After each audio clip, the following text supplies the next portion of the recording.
It's Friday, 6 December.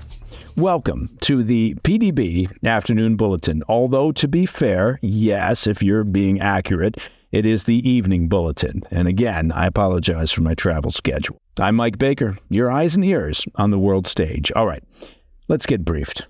First, an update on the civil war in Syria, where the leader of the Islamist rebel insurgents has given his first interview, vowing to press south towards Damascus and to topple the Assad regime.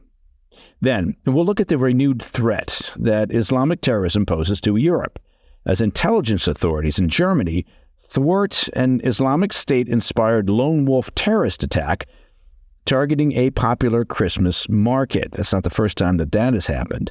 But first, our afternoon spotlight.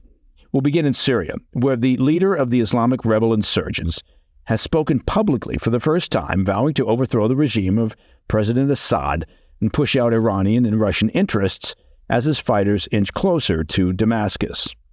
In an exclusive interview with CNN on Friday, Abu Muhammad al-Golani, leader of the former al-Qaeda affiliate HTS, outlined the goals of the rebel uprising, which began late last week with a surprise offensive in the north, reigniting the country's brutal civil war. So far, his fighters have managed to rapidly seize large parts of northern Syria, including the critical cities of Aleppo and Hama, and are now advancing south toward the capital. Speaking from an undisclosed location, al-Golani did not mince words, telling CNN that his coalition of militants will not stop their offensive until they've brought an end to the authoritarian Assad regime and evicted their Russian and Iranian backers from the country. The militant leader said, quote, "The goal of the revolution remains the overthrow of this regime. It's our right to use all available means to achieve that goal." He continued, quote, "The seeds of the regime's defeat have always been within it. The Iranians attempted to revive the regime, buying it time, and later the Russians also tried to prop it up.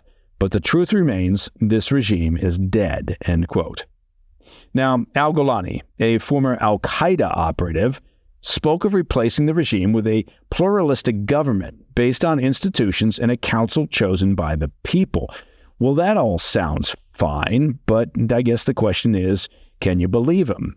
It was a marked change of tone from the hardline rhetoric al-Golani used in his last interview back in 2013, when he spoke to Al Jazeera about furthering the cause of a branch of al-Qaeda called the Nusra Front in Syria.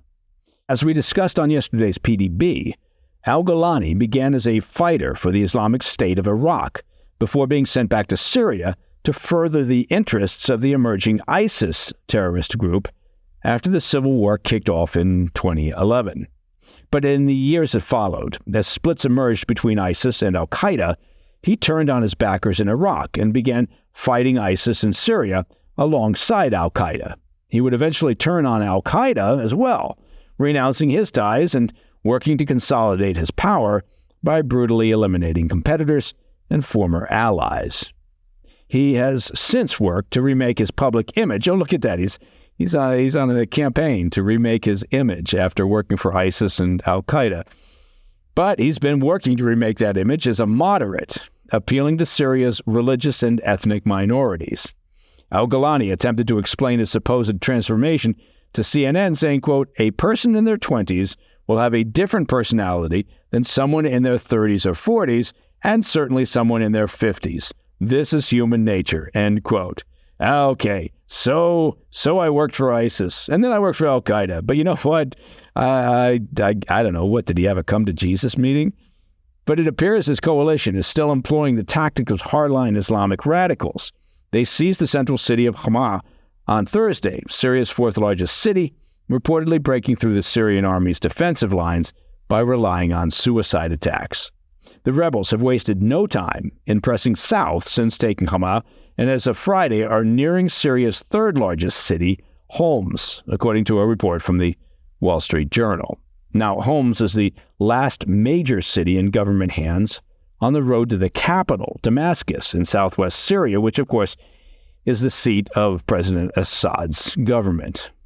If the rebels take Homs, they will cut off the Assad regime from its loyalist heartland, as well as from Russian military bases on the Mediterranean coast that house bombers critical to the regime's defense. Additionally, its capture would sever smuggling routes between Lebanon and Syria used by Iran and their terrorist proxy, Hezbollah. An analyst for the International Crisis Group told the Journal, quote, "If Homs falls, I don't see how the regime can survive."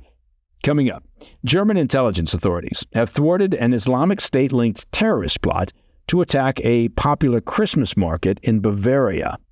I'll have those details when we come back. Welcome back to the Afternoon Bulletin. Okay, fair enough. Again, it's the Evening Bulletin, but let's not split hairs. I want to turn your attention to Europe, which is facing renewed threats of Islamic terrorism amid their ongoing migrant crisis. German authorities recently foiled a planned terrorist attack on a popular Christmas market in Bavaria after receiving a tip from a foreign intelligence agency about an imminent threat.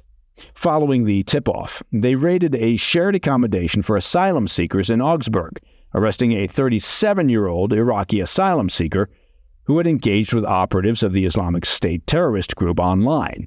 That's according to a report from Politico.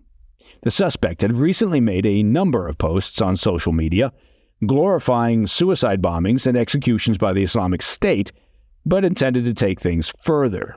He scouted the city's popular Christmas market, taking photographs of the site in preparation for his attack. The suspect intended to use a vehicle to ram into the crowd, and that's a method reminiscent of past lone wolf attacks in Europe, inspired by the Islamic State. The Iraqi migrant, who is also said to have openly supported jihadist ideology in multiple online forums, is reportedly awaiting deportation under a rarely invoked measure for individuals deemed an imminent security threat. The threat of Islamic terrorism has been growing inside Germany in recent years, and Christmas markets throughout the country have emerged as particularly vulnerable targets. Last month, authorities thwarted, there's that word again, thwarted, it's a fine word, a planned attack on a market by a 17-year-old Turkish male who also planned to plow through the crowd with a truck. The previous year, authorities foiled two separate attacks targeting Christmas markets by Iraqi and Afghan nationals. The planned attacks were likely inspired by the Berlin Christmas market attack in 2016, when a man who pledged allegiance to the Islamic State drove a truck through the crowd, killing 13 people.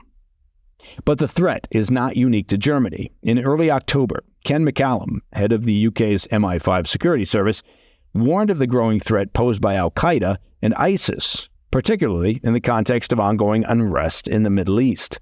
While militant violence linked to these groups has not yet materialized on a large scale in the UK, well, he said the risk is significant.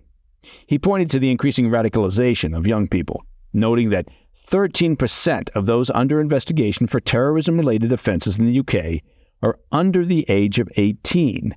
That's a threefold increase over the past 3 years. Let me just read that again. That is surprising. He pointed to the increasing radicalization of young people, noting that 13% of those under investigation for terrorism-related offenses in the UK are under the age of 18.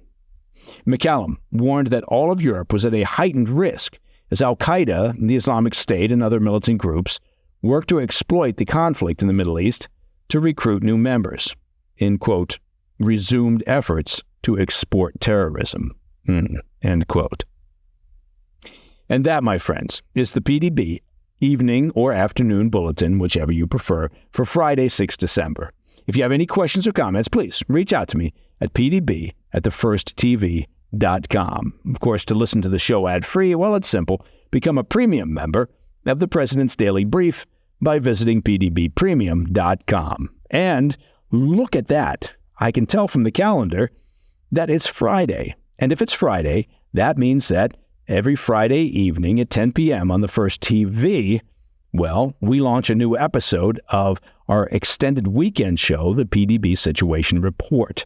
We have outstanding guests this weekend, brought to you, of course, from London, England.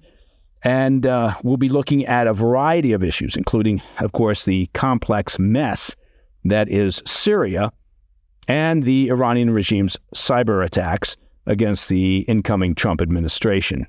So join us again on the PDB Situation Report. You can find that on the First TV every Friday evening at 10 p.m. Of course, our YouTube channel at President's Daily Brief. Check that out. And every podcast platform where you might get your podcast stuff. I'm Mike Baker, and I'll be back over the weekend with the PDB Situation Report. Until then, stay informed, stay safe, stay cool.